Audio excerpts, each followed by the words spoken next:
We are going to be in Genesis chapter 31 and the surrounding areas. One thing that did happen last week was that Todd pretty much gave us all homework to do a word search on the word envy. And I'm curious how many people did something, at least, on that word. That's 1, 5, 6 people, because I know Josh did, and he's not here right now. But good. Can you tell us something? We'll go around the room for those who did do that, and each person tell us something or a verse that they learned about envy. We'll start with Carrie. Jealousy, just a word. You learned that envy is jealousy? Okay. All right. How about Bailey?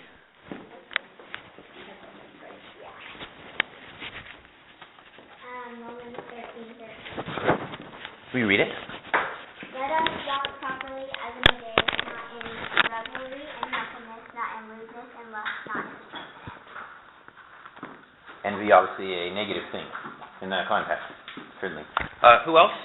As we're going that way? Jack, go ahead. Titus 3:3. For we ourselves, we are also once foolish, disobedient, deceived, serving various lusts and pleasures, living in malice and envy, hateful and hating one another. Negative. All negative. Also. I got James 3:16, which is, for where envy and self-seeking exist, confusion and every evil thing are there. Amen. Yeah. Did you have one, Sydney? No? Moving on. All right. And did you have one, Sadie? Just the verse or what it says? Either one. In my study, I discovered Scripture tells us over and over again, envy's wrong, avoid it, put it away. God commands us not to envy, and that to envy is acting in our flesh and not as a child of God. And he states in Galatians 5:16-21 that those who will live in such a way that they're envying, murder, revelry, deceit, strife, they all go hand in hand, and they will have no part in God's kingdom. Very negative. Certainly is, and that gives us a good sense of envy. I do want to go back to that first thing that was said, that envy and jealousy seem to be synonyms, and they can seem to be synonyms, but they're not. Envy and jealousy actually cause and come from different perspectives in people. I was hoping Josh would be back by now, because I know he had these definitions out of the original Webster's Dictionary from 1828. Envy has this definition: to feel uneasiness, mortification, or discontent at the sight of superior excellence, reputation, or happiness enjoyed by another, to repine at another's prosperity, to fret or grieve one's self at the real or supposed superiority of another, and to hate him on that account. And it springs from pride, ambition, and a desire to possess that which another has once you recognize that they have it. And in that way, envy is always going to be negative. There's no positive way to use envy. Conversely, jealousy can be a positive thing. It's very similar, where you desire to obtain that which someone else has, but not at their expense. You desire to have the same thing as what they have, without having to take it away from them. Whereas envy is always, if you look it up in the Bible, always negative. There's never a good case of envy. There are good cases of jealousy, particularly God being described as a jealous God for us, for his own creation. And I give Proverbs 24:1. Do not be envious of an evil man, nor desire to be with him. And so it's saying, do not be envious of it. It's almost like it's a connotation that it would be okay to be envious, not to the point of sin, of somebody that's serving the Lord. To desire that. Or, it's not like the jealous envy, I want what you've got, in a bad way, but I see, and I'm envious that person has God and has good character. In that connotation, you would be a different state of thought, wouldn't it?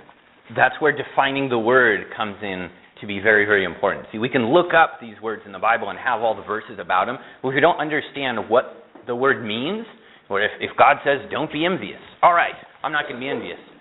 Well, I don't know what that is. How can I not do something if I don't really know what it is? Or as you're describing that, don't be envious of an ungodly person or a sinner. If you try to then say, well, we should be envious of those who are righteous and those who are good, it's not envy at that point. The way the word gets defined, that becomes jealousy. When we see somebody, we see what they have, and that is something that we want to obtain. Not to take it away from them, but to obtain it for ourselves.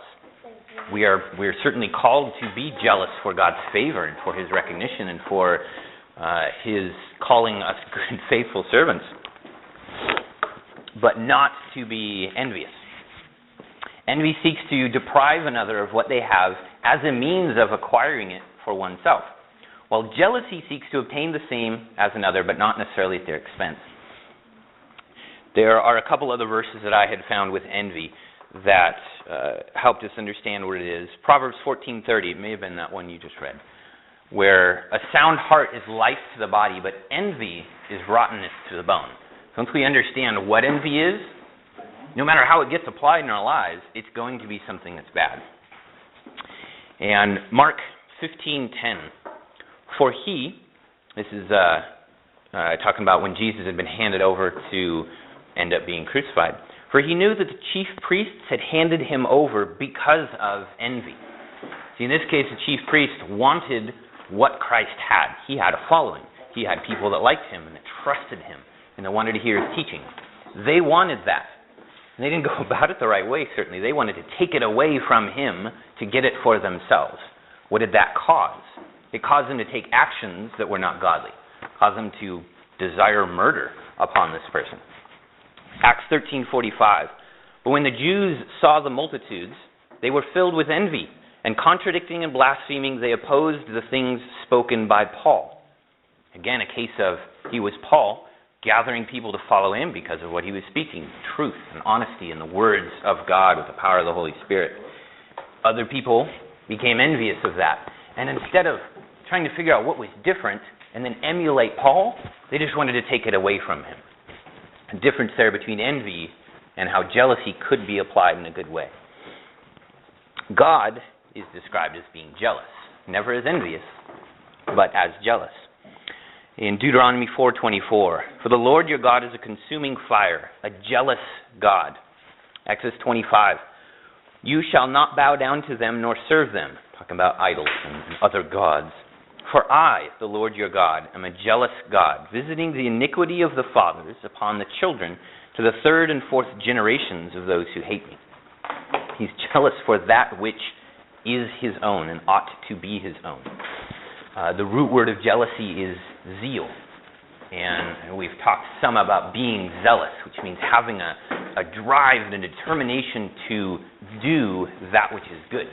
And God demands that we worship and love him exclusively, hence his jealousy for that which is his and ought to be his. You find anything out? They're fine. Okay. Except Tim just came in from being Okay, they're fine. That's good. I brought up that they were answering the phone, and that, you probably just didn't hear it, so.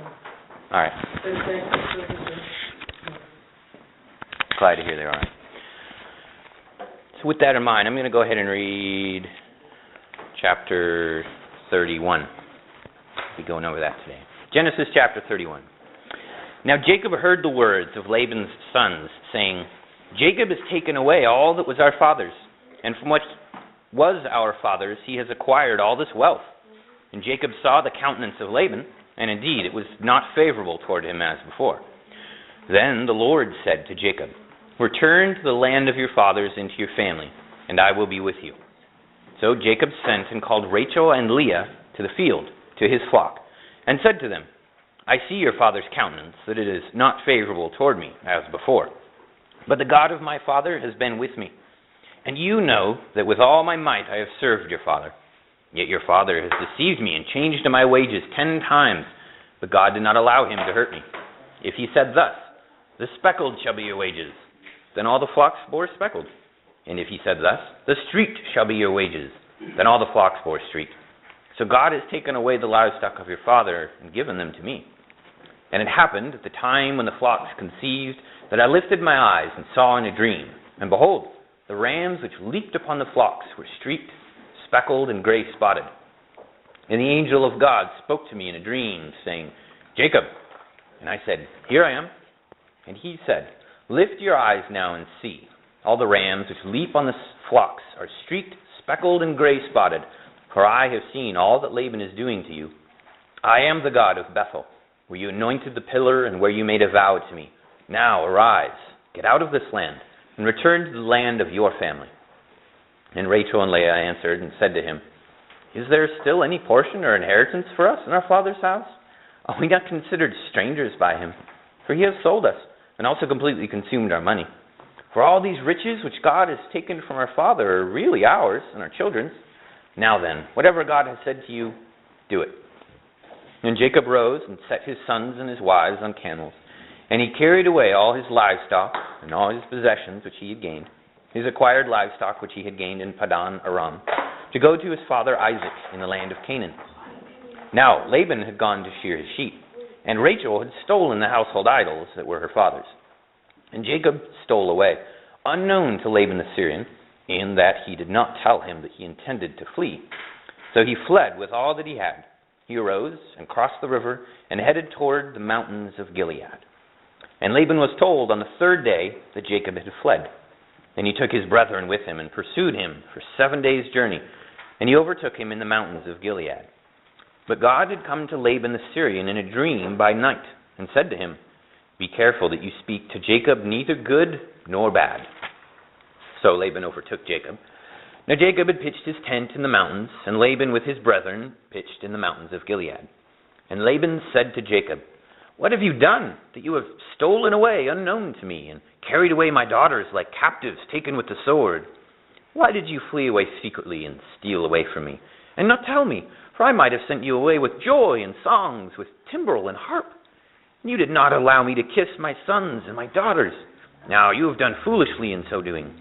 It is in my power to do you harm, but the God of your father spoke to me last night, saying, Be careful that you speak to Jacob neither good nor bad. And now you have surely gone because you greatly long for your father's house. But why did you steal my gods? And Jacob answered and said to Laban, Because I was afraid, for I said, Perhaps you would take your daughters from me by force. With whomever you find your gods, do not let him live. In the presence of our brethren, identify what I have of yours, and take it with you. For Jacob did not know that Rachel had stolen them. And Laban went into Jacob's tent, into Leah's tent, and into the two maids' tents, but he did not find them. Then he went out of Leah's tent, and entered Rachel's tent. Now Rachel had taken the household idols, put them in the camel's saddle, and sat on them. And Laban searched all about the tent, but did not find them. And she said to her father, Let it not displease my lord that I cannot rise before you, for the manner of women is with me. And he searched, but did not find the household idols. Then Jacob was angry and rebuked Laban. And Jacob answered and said to Laban, What is my trespass? What is my sin that you have so hotly pursued me? Although you have searched all my things, what part of your household things have you found? Set it here before my brethren and before your brethren, that they may judge between us both. These 20 years I have been with you. Your ewes and your female goats have not miscarried their young, and I have not eaten the rams of your flock. That which was torn by beasts I did not bring to you. I bore the loss of it. You required it from my hand, whether stolen by day or stolen by night. There I was. In the day the drought consumed me, and the frost by night, and my sleep departed from my eyes. Thus I have been in your house 20 years. I served you 14 years for your 2 daughters, and 6 years for your flock, and you have changed my wages 10 times. Unless the God of my father, the God of Abraham, and the fear of Isaac had been with me, surely now you would have sent me away empty-handed. God has seen my affliction and the labor of my hands, and rebuked you last night. And Laban answered and said to Jacob, These daughters are my daughters, and these children are my children, and this flock is my flock. All that you see is mine. But what can I do this day to these my daughters, or to their children whom they have borne? Now therefore come, let us make a covenant, you and I, and let it be a witness between you and me. So Jacob took a stone and set it up as a pillar. Then Jacob said to his brethren, Gather stones. And they took stones and made a heap, and they ate there on the heap. Jacob called it Jegar Sahadutha, but Jacob called it Galeed. And Laban said, "This heap is a witness between you and me this day." Therefore its name is called Galeed, also Mizpah, because he said, "May the Lord watch between you and me when we are absent one from another. If you afflict my daughters, or if you take other wives beside my daughters, although no man is with us, see, God is witness between you and me." And Laban said to Jacob, "Here is this heap, and here is this pillar, which I have placed between you and me. This heap is a witness, and this pillar is a witness, that I will not pass beyond this heap to you, and you will not pass beyond this heap and this pillar to me for harm. The God of Abraham, the God of Nahor, and the God of their father judge between us." And Jacob swore by the fear of his father Isaac. Then Jacob offered a sacrifice on the mountain, and called his brethren to eat bread. And they ate bread, and stayed all night on the mountain. And early in the morning Laban arose, and kissed his sons and daughters, and blessed them. Then Laban departed, and returned to his place.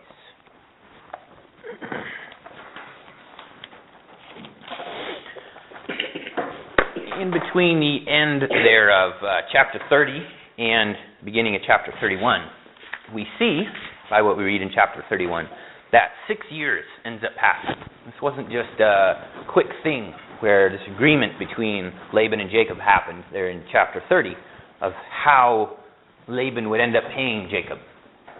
Jacob, you remember in verse 25, wanted to leave. He said, I'm going to take my wives and my children, and I'm going to go back home. Laban didn't want him to go. At that point, he had recognized that God was blessing Jacob, and that Laban and his household were, just by being in proximity, were getting blessed by God blessing Jacob, because he was working in his own household. He wanted to keep him there, and he was willing to give up some of his flocks in order to keep him there. And so made a deal that sounded good to him of taking all the sheep that they wouldn't have necessarily wanted, all the ones that had other coloring in their coats. They wanted white wool, and so those that were speckled and spotted and streaked, Jacob was going to take those. Not a big loss for Laban, the way he saw it. And he got to keep Jacob there, which meant his flocks would continue to be blessed. And in this case, Laban, do you think he's being envious or jealous with the way we define those two words of Jacob at this point? I think he's being envious. Anybody else? Why would you say jealous instead of envious?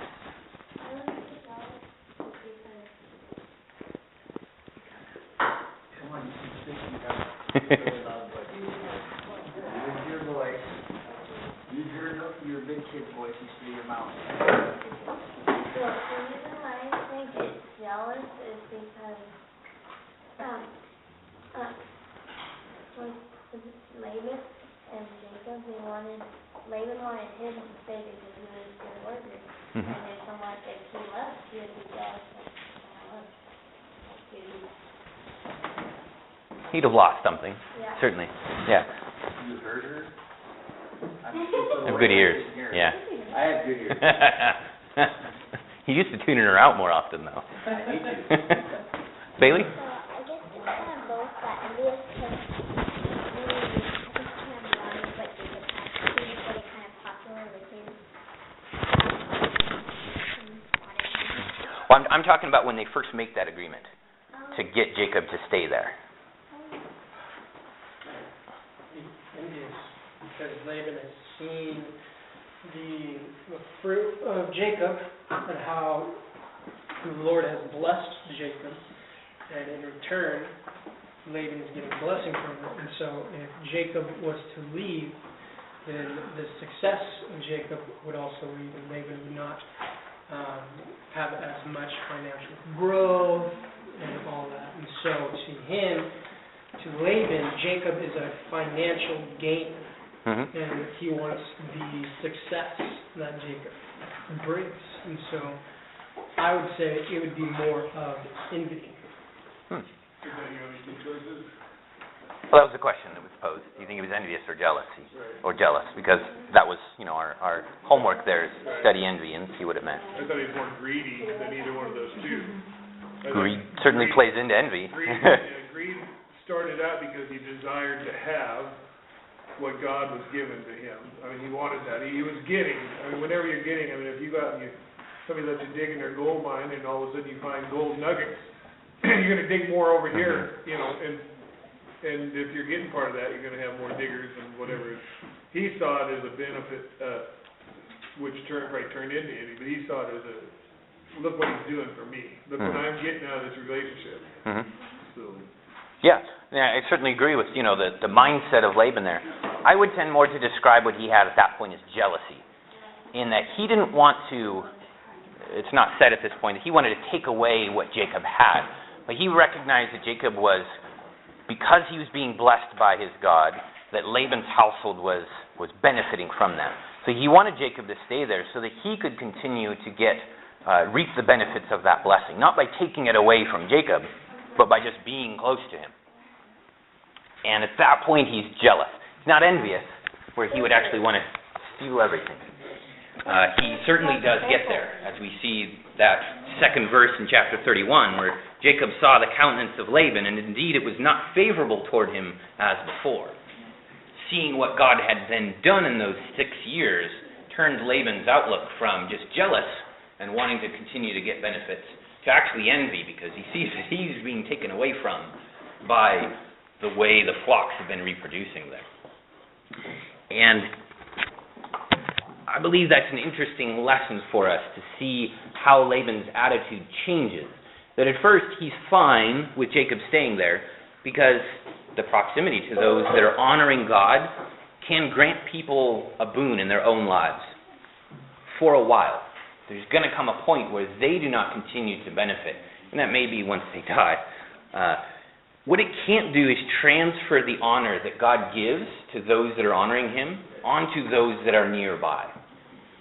You're going to run into that a lot in close relationships with other people that are being very righteous. And I know Todd has a story about that and with his mother, that we can tend to live vicariously through those people and saying they are very righteous and I'm kind of going along with them, and that kind of means I'm very righteous as well, without making it our righteousness. We look at how that relationship works with us and Christ. He doesn't say that he brings us to him and that we kind of get some of that righteousness, but he actually takes his own justification and righteousness and puts that on us as part of that covenant. It becomes ours in our relationship with him, instead of just being around it. It wasn't until, because of the culture, his word was a binding agent. And it wasn't until he actually made the agreement over the wages, before it was all his. It was all Laban's. He got everything that prospered Jacob. Even having his daughters here, the kids, because he states later that these are my kids and my flocks and all that. Everything that Jacob did until he asked for wages and got it okayed was Laban's. Well, you recognize why. Those first 14 years, his wages were his 2 wives. Correct. He couldn't demand anything more, Right. no matter if it all came through his word. And there He agreed to that. wasn't any envy or jealousy up until that point. There might have been a little jealousy, but it was up until the agreement that they made, there wasn't no contention there. It was only after he got As far as we know, yeah. and Laban said, okay, I will do this, that he started seeing that now he's losing. Now it's not a benefit to him any longer. Now his flocks are dwindling and Jacob's flocks are growing. And so at that point is where it's almost like where sin set in. Okay, I did something. Now everybody saw that I made this covenant. I can't go take it back, and all his stuff's prospering and mine's not. I've lost favor. Now he's got a problem. Right. And it worked for him for a while, up to that 20 years. In those last few years, he started to realize it was going the other direction. Because Laban's attitude has really been the same way since we met him in this story. You look at the wages he agreed to the very first time with Jacob was what? The very first wage. Rachel. For Rachel. Did he give him Rachel as that wage after 7 years? No. He didn't. He changed his wages, gave him the other sister, the one he didn't really want. To make him work with him for another 7 years because he recognized he was getting blessed that way. And he came up with his story about, it's not in our culture to, give away the younger one first. Kind of with the understatement of, I could have told you that 7 years ago, but I didn't. We actually gave him. To get a benefit. 1 week later, but he had to pay for it. With the agreement, he made the agreement of another 7 years of work for her, right? And so Laban's attitude has always been that way. He's trying to get for himself He's manipulating everything for greed. by having a successful man around him, right? And that jealousy becomes envy as he starts to not gain from those blessings. And Jacob can recognize that in the words of Laban's sons that we see in verse 1 and the countenance itself of Laban. Obviously, they continued over those 6 years to have interaction, even though, remember, there's 3 days' journey now between where Laban and all his flocks are, and Jacob's taking care of them, and then the rest of the flocks that Laban's sons have with those. And you recognize that Laban wasn't too happy here. Through hard work that Jacob certainly relates as he talks to Laban later on, and is not refuted, so I have no reason to doubt Jacob's account of the work he put into these flocks. Through his hard work, God had continued to bless him in what he'd been doing. And envy was determined to arise. In Ecclesiastes 4:4, written, as we recognize, by Solomon, it says this, "Again I saw that for all toil and every skillful work, a man is envied by his neighbor. This also is vanity and grasping for the wind." I believe that describes Jacob quite well here. He had been toiling and working quite skillfully, and certainly being supernaturally blessed by God. And despite all these good things that are happening to him, other people are envious of him. At this point, kind of wanted to take stuff away from him. He didn't steal from Laban, even though he's accused of doing that.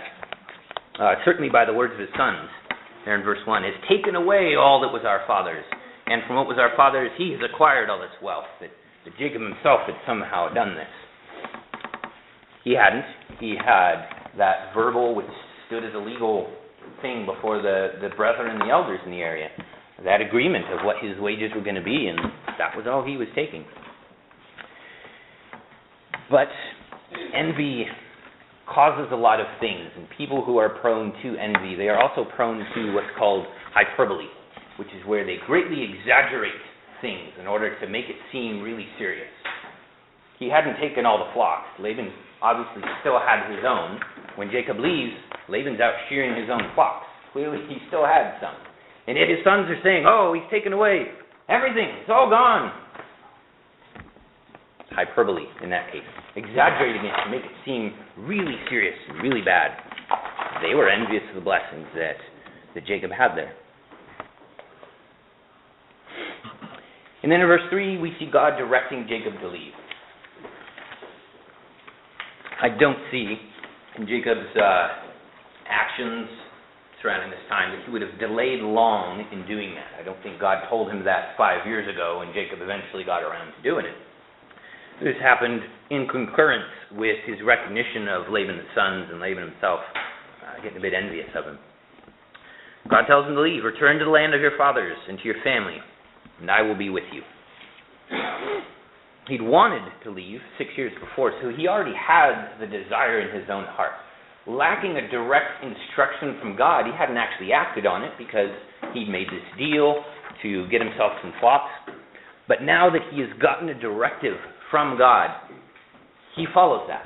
Despite he possibly could have stayed here and continued to reap more benefits from Laban's flock. It shows more maturity in Jacob than what we have seen previously, in that he hears an instruction from God and he works to follow it and doesn't put off doing that for very long.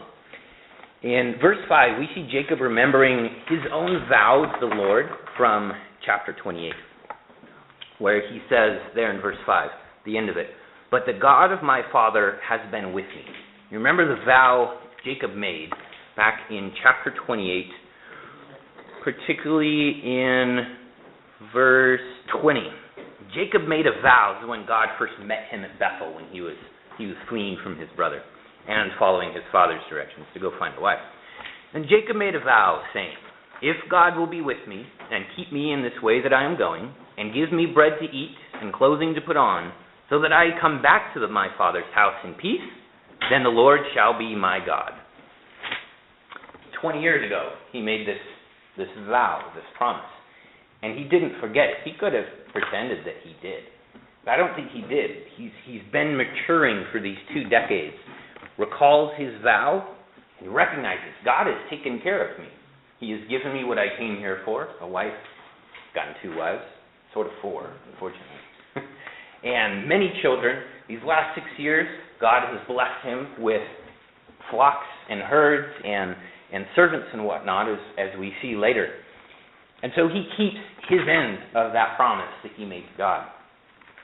And that's important to recognize, that if we're going to make a promise to God, we'd better be ready to hold up our end when God fulfills his end. The covenant relationship that we have with God as children of God is a very similar promise to that. We enter into that not thinking we're not going to get anything out of this. We recognize God is willing to cleanse us from sin. He's willing to bring us into his own family and adopt us. One of the songs we sang this morning said that God takes the orphans and makes them sons and daughters. We certainly gain a benefit from this relationship that we have. But there will come, and pretty much every day does come, time in our lives where we are called upon to uphold our end of that covenant, to follow his commandments, to follow his directions, to abstain from evil, to abstain from envy, whatever form that evil may take. And we better be ready to fulfill that, as Jacob does here. He recognizes God's been with him and is intent on fulfilling his part of the bargain. He's listening to the Lord, but do you think he's serving the Lord yet? He's serving and he's doing it God told him to go. Mm-hmm. But has he made God his God yet? I believe that he has. There's context clues as we go forward that he is maturing. He is not the pillar of faith Abraham was in his old age yet. And at this point, Jacob would be 65. 60, 65, somewhere around there. And he is maturing. We certainly see him make errors, even in this chapter going forward. But we should look at someone like that with a less critical eye of if something is intimated that it was a good thing, then let's take it as a good thing. We have no indication here of God saying, particularly this vision he says to his wives, when he's convincing them to go with him, he relates this vision. The only recordation we have of that vision, of God showing him the rams leaping upon the flocks, is Jacob relating that to his wives. We can't absolutely prove that he ever got that vision.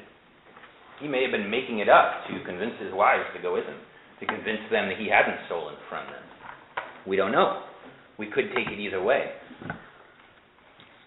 And the only reason I bring that up is for food for thought is that Laban recognized that God was blessing Jacob and all the good that Laban was getting out of God, but his house is still full of idols.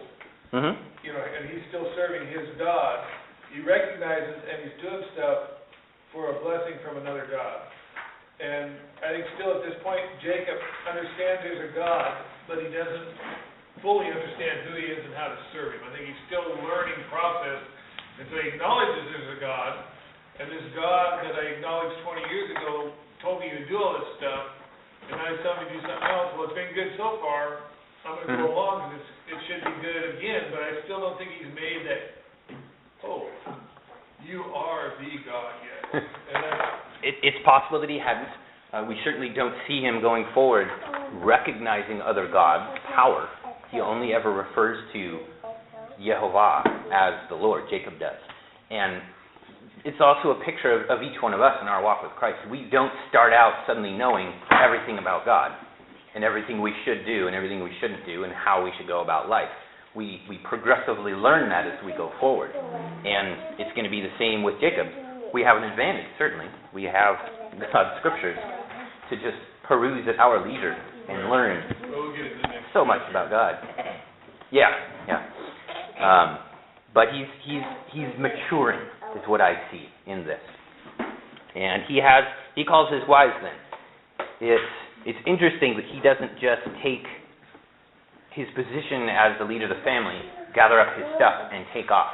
But he seeks out the counsel, in this case, of his wives, which is, whether we want to argue that his wives and he were not following God properly or completely at that point or not, it's a good example for us that, yes, as husbands, right, and leaders of our home, we have the right to set the direction and listen to God and lead our families. If we have a godly wives in this case, for Jacob, it behooves us to bring things up to their counsel as well, because God may reveal something to them that helps us understand a situation better. And we see Jacob doing this. He doesn't just impose his will on there, but he seeks out those who are under him and saying, here's what we're going to be doing. What do you think? They end up agreeing with him, which works out really well for him. I wonder if the stage of maturity of Jacob's life, if his wife had said, no, we'd rather stay, if he might not have stayed. But the work God had done in all of their lives, in blessing them by taking away from their father, the wives at this point, caused them to agree with him and helped him to obey the orders given to him by God. In verse 9, we see a difference between how Jacob sees what's happened with the flocks, and at least portrays to other people, versus the way Laban and Laban's sons saw what happened with the flocks. In verse 1, we see Laban's son saying, Jacob has taken away all of our flocks and all of our animals and all of our stuff.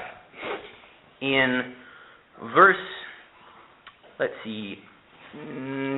10, 12, we see Jacob recognizing that God is the one that has done that. And even if he wasn't fully convinced in his own mind, because we saw at the end of chapter 30 where he was doing this fun stuff with these rods and trying to place them and move the flocks around to get what he wanted, he is speaking to his wives at this point, would be very close to him, and intimating that it was God that did this. It wasn't me that caused the flocks to come out this way. God is the one who influenced the genetics, without using that word, to cause the flocks to come out as streaked or as speckled or as spotted, whichever one it was that Laban, who changed his wages 10 times here. If we take the wives, where he worked for Rachel and got Leah instead, as the first time that Laban changed his wages, probably in those last 6 years, Laban changed his wages 9 more times, where he confronts Laban at the end of chapter 31, or kind of the middle of chapter 31, and recognizes and tells Laban that he had changed his wages. Laban doesn't come back and say, I didn't do that. I'm pretty sure that's what happened. No matter how Laban changed it, God then influenced the outcome of the flocks to be beneficial to Jacob. Laban would change it again. God would change the outcome of the flocks, so that Jacob continued to be blessed by them. And there certainly was some understanding at the time of how flocks would work and how genetics played into getting the colors, particularly. They're talking about spots and streaks being impurities in the coat on the sheep. We're just talking about the sheep for this moment. And what would come out of that. They recognized if you took a sheep that was white and bred it with a sheep that was white, you're most likely going to get white sheep out of that. They understood genetics that well. If you took one that had spots and other colors and bred it with one that was white, you have a decent chance of getting one with spots and colors. So if they didn't want spots and colors, they would not breed those ones with the colors in there. That's what Jacob, we kind of see, was trying to do some of that. And I won't really go into genetics and how the recessive and dominant genes work out, but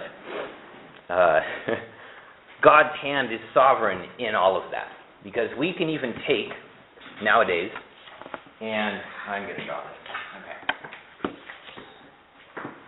We can take a sheep that has white wool and breed it with a sheep that has white wool and get a sheep that has black wool. Because of the way genetics work, you can have what's called a genetic allele, which contains information that produces a specific trait in the offspring when you mate the male and the female together. You'll get a set of those alleles from the paternal side, the father, and a set from the maternal side, the mother. Those will combine and give you possible outcomes. You can have, say in this case, the maternal side here, paternal side over here, with a dominant gene being white. You have a white female, white male sheep, and you breed them together. They can both have,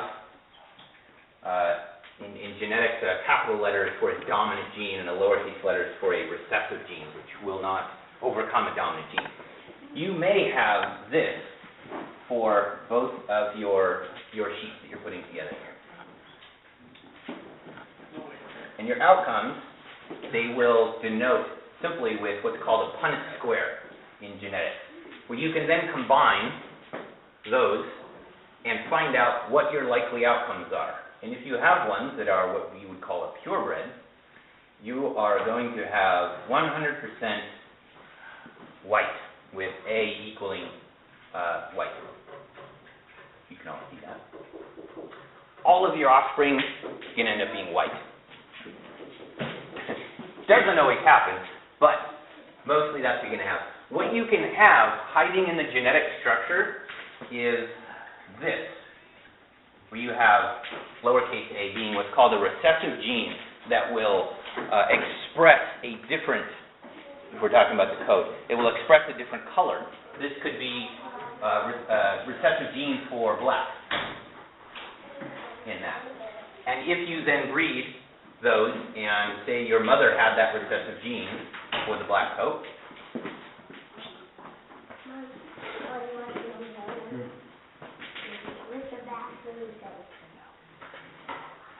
that recessive gene continues into those offspring. Half of those offspring, as you max those together, are going to contain this recessive gene. You won't see it. It'll be expressed as a pure white sheep, but that recessive gene is still there, and there's no way to know that until you get one that has a different color in the coat. What can then end up happening is, say they have four folds that come out of that, you end up with a male and a female. Both of them have white coats. If they end up getting bred together, your Punnett square then looks like this, where you will have got a white one, got a dominant, you get another white one. A dominant takes over that, you get another white one. But you have a 25% chance then of getting a sheep with black wool. You have no idea that was coming until out of camp. They understood this without knowing as much as we know about genetics.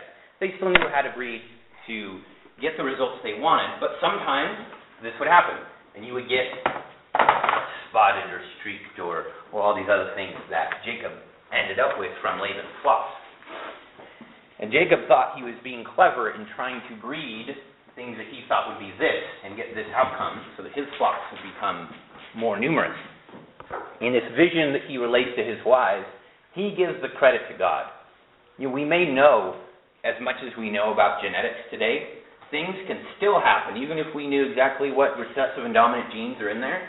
Things can still happen that we could not predict. There are all kinds of other things in genetics that we can't control at this point.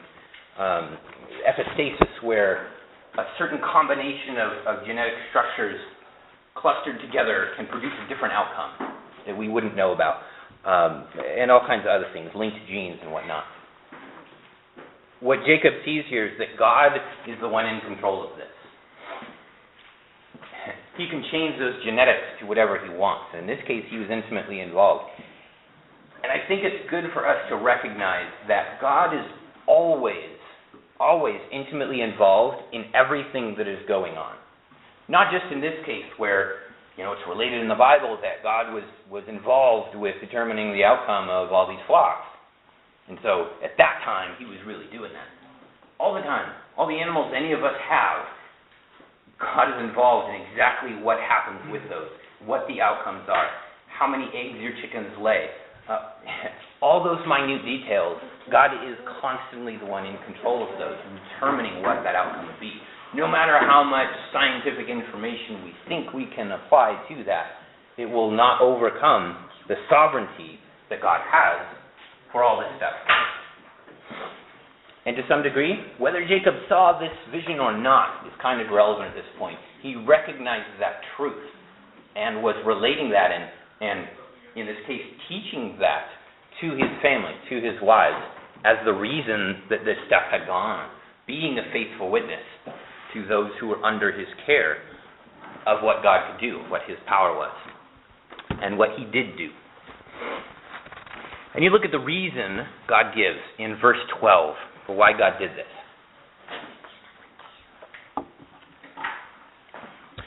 Where he says, at the end of that, "For I have seen all that Laban is doing to you." It's possible if Laban had been more honest in his dealings with Jacob, that the disparity between the sizes of their flocks would have not been so great. But Laban was not so honest and not so kind. And because of his evil actions in that case, we see here that God saw that and caused more to be taken away from Laban's flocks because of his actions. That despite the fact that he had been being blessed for those previous 14 years by having Jacob there, now it's all coming due. And it'll always come due, whether in this life or the next. God sees what others do to us and what we do to others, and will render an account for those actions and for the words that we use.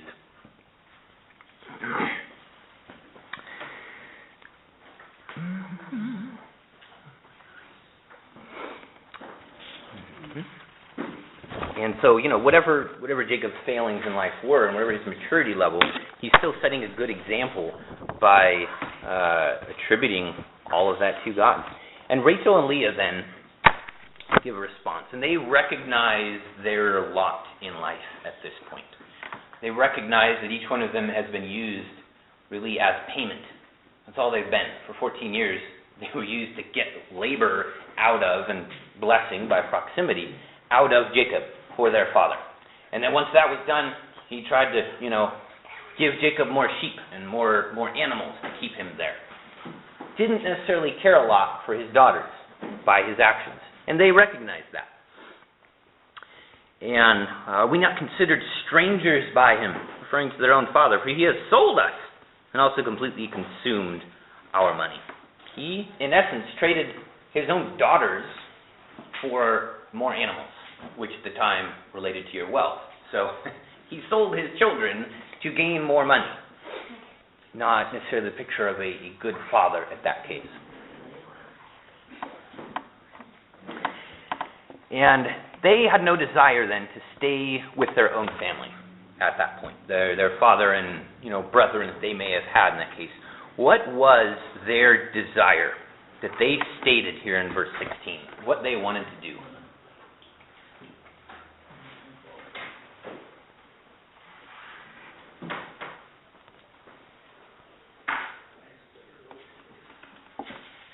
Their desire was to do what the Lord said to do.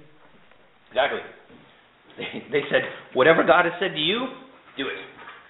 They wanted to follow their husband. They didn't try to argue with him. And certainly God had worked in their lives to get them to where they would be in agreement at this point. But their desire was to follow their husband as he followed God's direction. They didn't say, whatever you want to do, go ahead and do it. Whatever God has told you to do, then let's do that thing.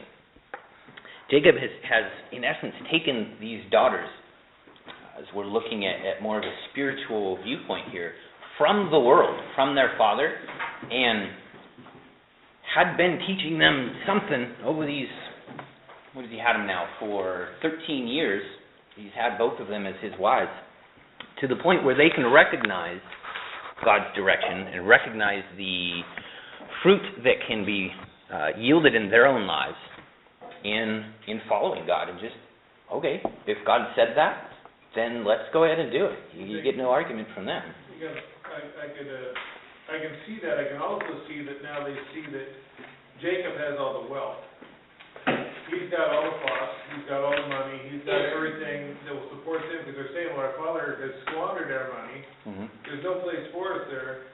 So I still don't think they're getting it. I think they're going along because he is, one, their husband, but two, he's got all the wealth to take care of them. Their father would, if they refuse, what are they gonna stay for?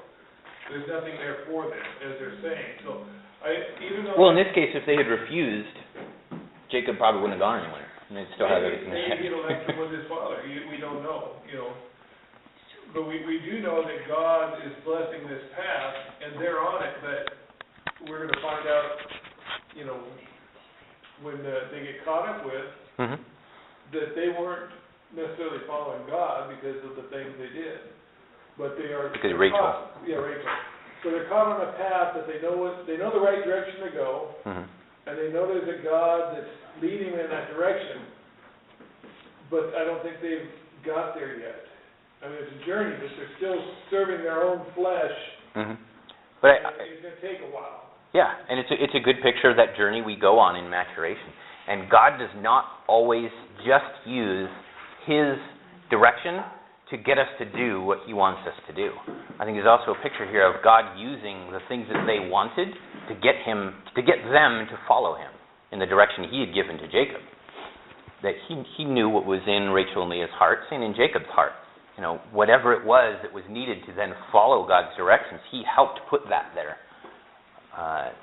And regardless of their reason for doing it, it sets a good example for anyone that would have been around. Whether the words are honest or not, if you say, I'm going to do what God wants me to do, and then you go do what God wants you to do, that sets an example for everybody, for all their children. They've got however many children, 10 or 12 at this point. Sets an example for all of them. Oh, look, our dad was told by God to go do this thing, and our mom said she's going to follow him and do whatever God wanted to. So that's probably a pretty good example. Well, there's also in Follow God's covenant that's coming through this line that's going to be fulfilled whether they do or not. I think God is setting up that part of His covenant to be fulfilled no matter what they do. That part of God's covenant is going to take place because God said it would. So even if they rebel in this, God is getting them to a point where His covenant will be fulfilled.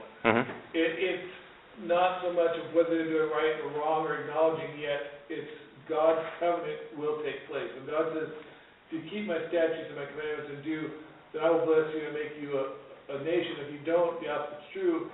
But there's still going to be a nation that's coming forth from the seed that God is making happen. Because God said. Well, what did He say to Isaac as far as why He was going to fulfill that covenant? Because of his father Abraham. Because of Abraham, right? And so what I'm saying is, in this, they're going along and they're being obedient, but it doesn't mean they're serving God yet. But God you can have both, yes. God is making them through this in order for what He said to Abraham to take place. They're stepping stones for what would come later. And so, regardless of what they do, what path they choose, this is going to take place. Man can't interfere with that because God said. Certainly. We're going to make the life miserable or whatever journey. And so I think we're still on that journey that they're doing this stuff because God has still said. It's pretty soon it's going to be all. And I want to. Because we want to serve you, God. We see, that's when Jacob turns. And I think we'll find that here later on in the story. Right. And we can't know. We could go around for a while about why his wives, would have agreed. What I think is, and as we read through these sorts of stories where it's not God's specific direction to us saying, here's commandments to follow and here's how to go about them, we can still glean good principles from that. And what would that be in this case? What could God be trying to teach us to do? Would be that same thing. For Jacob to hear from God and go ahead and do what He told him to, even though it might cause problems, as we see he was a bit afraid of Laban. And for the wives to follow their husband as he followed God is I think, the best example we could possibly have. And going into their motivations, we can't absolutely determine what those motivations were because God doesn't tell us here. So it may have been just doing whatever seems to work out best for us. Which in our own lives sometimes does happen. And it's better to be obedient to God than not, regardless of your reasoning for it. Yep. And now Jacob gets that word back from him and is kind of confident in what he's doing, and yet he still has a bit of fear here. He actually speaks to Laban later on and acknowledges that he's afraid. Despite Jacob having seen what God's done for him in the last 20 years, having that encounter with him at Bethel, and getting his wives, and then having these supernatural events that he recognizes Yehovah is the one doing this, he's still afraid, even as he's trying to be obedient, he's still afraid of what might happen to him from the world, and Laban being that picture of the world in this case. We see him fleeing here without telling Laban that he's gone and just taken off while he happens to be gone. We get this sense in verse 19 that Laban had gone to shear his sheep, so he wasn't, in town, perhaps. He was out in the fields, and Jacob took that opportunity to get all his stuff together and take off and not let him know. Now he finds out 3 days later. Why do you think it took him 3 days to find out what had happened? Could have been shearing flocks or something. Could have, yeah. It's not like nowadays where we have Somebody calls him. But what happened? Well, Jacob was 3 days away from Laban. I think that's what it was, If yes. he's shearing the sheep towards Laban, because he usually would, and I don't know that other than they would all get together and shear the flock, or they all get together and water. It was 3 days' journey before you could get out there and say, do you need a hand shearing your flock, or do you have some of my flock that need sheared? Hey, right. Where's he gone? We look back at chapter 30, verse 36. And then he put 3 days' journey between himself and Jacob. And their flocks, I would assume for these whole 6 years, have been kept at least 3 days' journey apart. So even though Jacob takes off on day one, somebody then, from the place Jacob left, Laban's sons, who knows, then has to make the journey all the way over to where Laban was, 3 days away, before Laban ever finds out. I think that's why there was 3 days in between there, and why Jacob took that opportunity when Laban went all the way over there to take care of his sheep, to leave, give himself a head start, if you will, because he was afraid at that point. It's just What? It takes 3 days for somebody to get there, yeah. Get there and find out. Well, we see it takes 7 days then for Laban to catch up to him. And that's why I think it wasn't that I think Laban had to be there at least 3 days, because now he's gone 3 days, and so it takes another 4 days to catch up with him going day and night. So I think they were traveling towards Jacob in that 3 days. It wasn't like somebody got there and said, hey, he's gone. It's like they all had to be moving that direction. Otherwise, it would Could have been, yeah. 3 days back, 3 days forward, and then they couldn't have, the mathematics just aren't working out for him. But in any case, Jacob is purposely doing that at this particular time to get himself away as much as he can. It's a lack of trust. He knew that God had told him to do this. Instead of being confident in the God of everything has told me to go do this thing, so I'm not worried about what other people are going to do, and just going and doing it. He still tried to take it into his own hands to make it really safe and do it his own way, even though he was still being obedient, despite the command God had given him. Like Gideon. Tear down his father's altar. Instead of doing it during the day where everybody could see, he did it in the middle of the night because he was afraid. Right, and everybody wakes up and goes, what happened? He still did what God told him to do, but out of fear, he waited when no one was around. And we can understand from studying the Bible that there are blessings to be had from being obedient to God. There are more blessings to be had by doing it the way and the time that God has prescribed, instead of trying to hide and do it in the darkness. Still obedience, but there will be more to come out of that, partially just by being an example. Chapter 30, verse 26. He wanted to depart back then. He's been wanting to for 6 years. Yeah, Laban knew he wanted to go. So, Laban made a deal with him then. Again, when you do this, I think part of it was Jacob didn't want to get hooked into another agreement, even though he's doing what the Lord told him. I think if I go, he's going to hook me for another few years before I get to go. I better if I just get going and get out of that, whatever happens. Before he tries to convince me to stay again. Yeah. Or cause me to stay. And unfortunately, we see here, verse 19, Rachel not being such an honest person. Now, again, we don't know her motivation for what she did in taking her father's household idols. She could have desired them, thought they had some power, thought they meant something else, or were simply of value and wanted to take them for the gold or precious metals that they were made out of. We don't know why she took them, but we know that she did, and also did it while her father wasn't there, so he wouldn't know. In this, it says, when Laban was gone to shear his flock, Rachel then stole the house. It's almost like, now the flock might be 3 days' journey, maybe they're still living there. We don't know where they were living at that time, certainly. Because she wouldn't come 3 days' journey to steal his stuff, now would she? Nope. He would have left the household items at home. Yeah, the household It gods. almost makes sense that he just separated the flocks, which would give him the 3 days, he's gone. And they're somewhere in the middle. Yeah, make it easier for him to catch up. So, yeah. I find it interesting as we look at the life of Rachel and the life of Leah and the things they have done in their lives. One thing you'll find about Rachel, there is nothing particularly good about her life ever mentioned in the Scriptures. Not a single thing that she did that was a good action is recorded. Things she has done are either neutral, like, going along with, okay, yeah, God told you to leave, we're in agreement, let's go with you and do whatever God said. The thing that's attributed just to her is stealing her father's idols. And as we go on forward, we see more immaturity from her. And I find it ironic that Rachel is the wife that Jacob had wanted. She was the one that was beautiful. She was the one that was pleasing to the eyes, and that he agreed, at a moment's notice. I'll work 7 years for her, and it felt like a couple of days to earn this woman that he wanted. And yet, throughout then their married life, she does nothing really but cause trouble for Jacob. And despite the beauty that she had on the outside, on the inside she was much more ugly than that. She had a character that was not good and an immaturity that was not good that caused her to take these actions.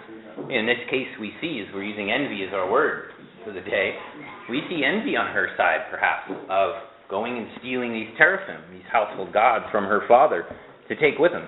And the actions she takes later on to maintain possession of them, that she wanted those. And they caused problems for her husband. And once Laban finds out that Jacob has gone, does he now, we talked about his attitude earlier of making the agreement originally with Jacob that was just kind of, he was jealous of what Jacob had and wanted to continue to gain benefit from that. Is he displaying jealousy now or playing on envy? You're good with Bailey. He's envious at this point. Jacob has now absconded, and certainly by his words later on, Laban uses hyperbole, of course, but says he's absconded with everything that was Laban's, and taken off with it. And he's going, probably to get it back. As he's pursuing him, however, it takes him those 7 days to get there, God meets him and speaks to him. And it's an interesting statement we have from God to Laban. Be careful that you speak to Jacob neither good nor bad. Now, bad we can understand pretty easily. This person that's favored by God, God doesn't want bad people to speak bad things to him. Why do you think God would caution Laban to not speak good to him? Thus far, in their talks, he's tried to keep them around. So, do not speak good. I can see that as he'll try to keep them to stay. That's what I see as well. Yeah. Sort of like a manipulation. Yes, that Laban's attitude was probably one way or another he was going to bring Jacob back. Well, and he can't seem to keep his promises anyway, so it's going to You just don't make a promise at all. Which is a godly principle. God says that, it's better to not swear than to swear and then not uphold your side of the bargain. So, certainly that. Yeah, I think his intent was to bring Jacob back one way or another.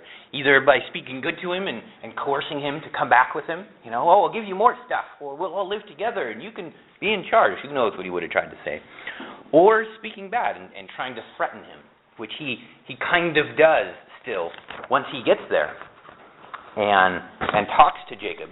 Still kind of says both. And I see it as him recognizing, certainly he didn't believe in Jehovah, the God of all that is being the one true God. He recognized him as being a God that had power. He had told that to Jacob as he had spoken to him. Your God is blessing you, and I want you to stay so I can keep getting benefit from this. Had his own gods and thought they had some power as well. But the fear I think he had from having God speak to him in a dream, it made him worried enough that he went ahead and followed that. But not so much that he had these things he wanted to say for this week of catching up, and probably for a few years now of being kind of angry with Jacob and his success. And he couldn't quite not say those things, and had to get it out there. And still mentions his plans to coerce in verse 27. Why did you flee away secretly and steal away from me and not tell me? For I might have sent you away with joy and songs, with timbrel and harp. Trying to get this idea across of, I'm really happy with you, and, we were really joyful to have you as part of our family, and would have been, let's throw a party when you leave. And then, right after that, in 28-29, it's in my power to do you harm.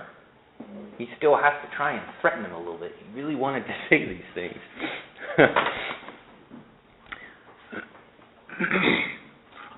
Excuse me.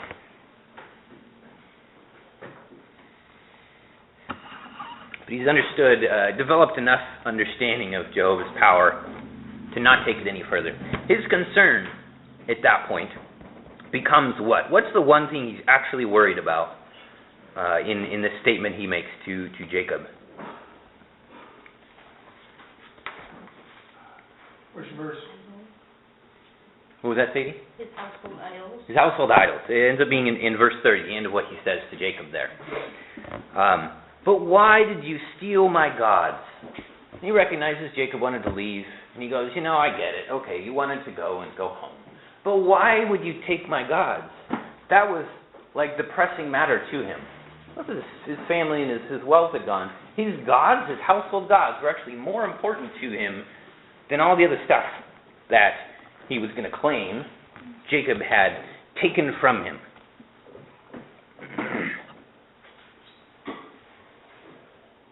And I see this as the envy that Laban had for what Jacob had. His concern is for what's important to him. He speaks of his gods. Why would that be so important to him? Well, he recognizes the blessings that Jacob has gotten over these last 20 years taking care of Laban's flocks has been through the power of Jacob's God. And, perhaps Jacob's God was more powerful than Laban's gods. But now that Jacob is leaving, he sees Jacob's God as going with Jacob. Those blessings aren't going to be on his family anymore because Jehovah, the name of the God that Jacob worships, is going to go with Jacob back to his home. What's he got left but his own gods? They have some power, so he wants those back so he can continue to worship them and hopefully continue to gain favor and blessing from these things that he has made.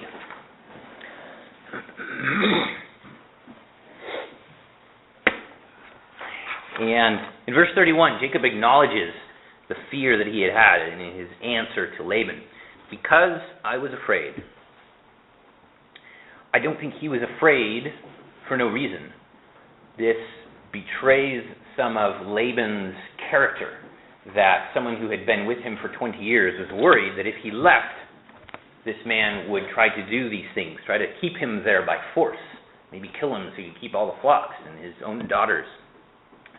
That we have a glimpse then into how Laban would have been acting, certainly changing his wages so many times. Wasn't a good and honest man, but someone who Jacob would be afraid of at this point, despite all of the things that he has, and despite the trust he had built up in God himself. But then he's emboldened, I see, in his responses to Laban by what Laban had told him. That as Laban had been coming over there, God had visited him in a dream and warned him about what he would say to Jacob. Jacob hears that, and I don't think the importance of it is lost on him. I think he recognizes that as, again, God really is taking care of me. He really is fulfilling his end of the bargain as I go and fulfill my end of the bargain and make him my God. And he gains more boldness. We are told, some of the writings in the New Testament, that those who have served well in the family of God gain great boldness in being further instruments in God's hands. The more we see God working for us, the more we trust Him to continue to do that, and the more steps of faith we can take into things we're uncertain of. And despite having been afraid before, Jacob isn't really afraid at this point. His response to Laban isn't, go ahead and look for the gods, and if you find those, you can take them. His response is, in the presence of our brethren, identify what I have of yours and take it with you. That's kind of a blanket statement. People, animals, tents, identify what I have of yours, and you can take it back home. He's confident that he doesn't have anything, that he has acted righteously for 20 years, and then in gathering all this stuff up, that all he's taking is what is rightfully his, the agreements that he's made with Laban, including his wives, or Laban's daughters. And it's a good attitude to be able to have.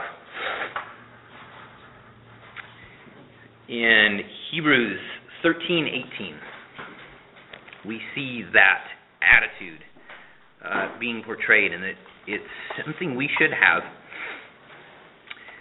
He says, "Pray for us, for we are confident that we have a good conscience, in all things desiring to live honorably."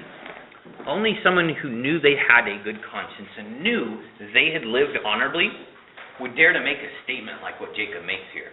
One, that whoever you find those gods with, you can go ahead and kill them, because he didn't take them. He didn't want anybody that acted like that in his household. And two, that if there was anything that wasn't his, bring it out here and let us judge. Find out. He knew he had done right and was not afraid of the authority at this point. And it's noted also that the only thing Laban really looks for is those gods. Despite this blanket of look for anything, the only thing he's concerned about still is those little household gods. How sad is it to have to worry that our God could be taken away from us? That somebody unknown to us could sneak into our house, take God away, like picking up our Bible and leaving, and that actually affect our relationship with our God. This poor man Laban goes through all this effort to try and regain his relationship with what he saw as his gods. And in one case, it's really sad, because he thought it could be taken away from him so easily. On another hand, I see it as actually really inspirational. Here he was with this fake, but to him real, relationship with these gods that he had. And when he saw that relationship as being broken, he went to all this effort to regain that connection with his gods. We should have such an attitude to our relationship with Christ in our lives, that if at some point we feel that relationship is strained or it's broken somehow, or we have fallen behind in following God, that we would make it our only goal and our only aim to regain that relationship and to rebuild it and find out where it has gone and how we can restore it. Like Laban went here with his gods, diligently search for him over anything else, even the blessings God himself has given to us of family or wealth or animals, whatever it is. That didn't concern Laban. His relationship with his God concerned him. And it ought to for us as well. That no material thing, no other person in our lives, be it a wife or children or a parents, should come in priority over our search for our relationship with God himself, and our desire to be with him and to have him be with us.